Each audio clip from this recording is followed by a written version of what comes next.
Dieu est trinitaire. Le Père, le Fils et le Saint-Esprit. Il faut faire attention, ce n'est pas différentes versions ou modes de Dieu. Des fois, il y a le Père, le Fils et des fois, il y a le Saint-Esprit. Ça, c'est le modélisme et c'est faux. Ça ne marche pas avec les Écritures.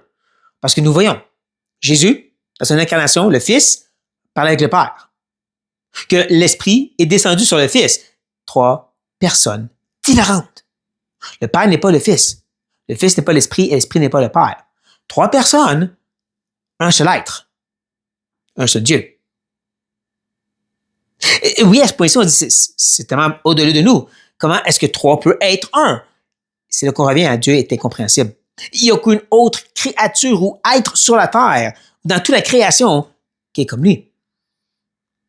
Ce Dieu est si uni que les 3 fait 1. Et maintenant, il faut faire attention comment on cherche à décrire ou expliquer ce Dieu.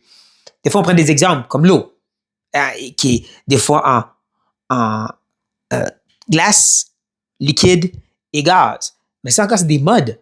Ça, c'est pas Dieu. Dieu est en même temps le Père et le Fils et le Saint-Esprit. C'est vraiment, mais un. Ou comme l'utilisation de l'œuf, la coquille, le blanc et le jaune. Encore un problème parce que la coquille en soi, c'est pas l'œuf, ni le blanc, ni le jaune. Mais Dieu, le Père est parfaitement Dieu. Le Fils est parfaitement Dieu. L'Esprit est parfaitement Dieu. Et tout en même temps. Encore, ça nous dépasse parce que c'est Dieu. Mais c'est un Dieu si parfaitement relationnel. Et c'est de toute éternité. Et c'est avec lui qu'on rentre en relation, chers frères et sœurs.